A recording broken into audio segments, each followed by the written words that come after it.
जय श्री हरि विष्णु। आइए बात करते हैं सावन माह के शुक्ल पक्ष की एकादशी, जिसे कि पुत्रदा एकादशी के नाम से जाना जाता है। यह किस दिन पड़ने जा रही है, पूजा का शुभ मुहूर्त क्या रहेगा, पारण का शुभ मुहूर्त, कुछ विशेष नियम उपाय आप सभी के लिए इस वीडियो में लेकर के आई हूँ, तो वीडियो के अंत तक बने रहिए।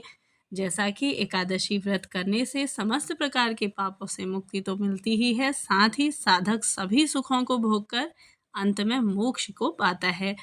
और सावन माह भगवान शिव और एकादशी व्रत जगत के पालनहार भगवान श्री हरि विष्णु को समर्पित है।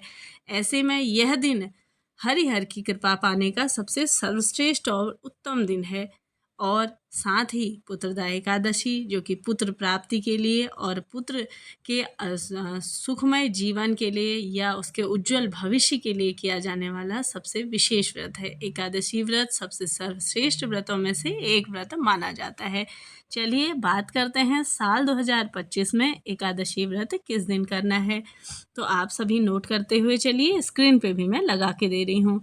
तो जैसा कि पुत्रदा एकादशी का व्रत उदया तिथि के अनुसार 5 अगस्त दिन मंगलवार के दिन ही रखा जाएगा। तो जैसा कि एकादशी तिथि प्रारंभ होगी 4 अगस्त के दिन सुबह के समय में 11:41 पर और एकादशी तिथि समाप्त होगी अगले दिन यानी कि 5 अगस्त को दोपहर में 1:12 में। और इसके साथ ही साथ इस दिन सूर्योदय का सुबह का समय रहेगा 5:45 पर और सूर्यास्त होगा शाम को 7:09 पर। इसी प्रकार से जैसा कि स्नान के लिए ब्रह्म मुहूर्त का समय रहेगा 4 बजे से लेकर के 5 बजे तक।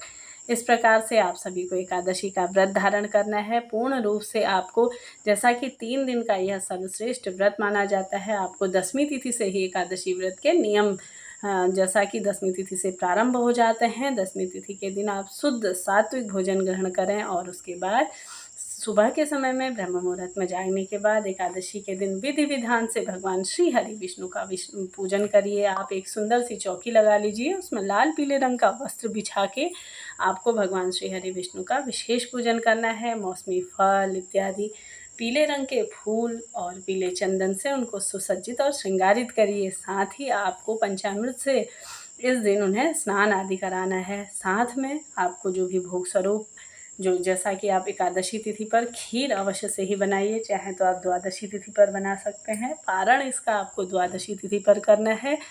जैसा कि पुत्रदा एकादशी का जो पारण का शुभ समय रहेगा वह भी मैं आप सभी के लिए स्क्रीन पे लगाते हुए चलूँगी। आप सभी को पारण के दिन, जैसा कि द्वादशी तिथि प्रारंभ हो जाएगी 5 अगस्त को दोपहरी 1:12 पे और द्वादशी तिथि समाप्त होगी 6 अगस्त को दोपहरी 2:08 पर। इस प्रकार से आप सभी को द्वादशी तिथि के दिन ही आपको अपना व्रत खोलना है, यानी कि व्रत का पारण करना है। सही समय पे अगर आप अपना व्रत का पारण करते हैं तभी ही आपको एकादशी के पूर्ण फल प्राप्त होता है।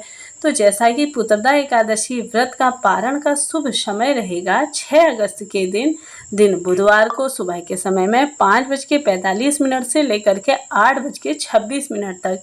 इसी बीच में आप सभी को अपने व्रत का पारण करना है, यानी कि व्रत खोलना है।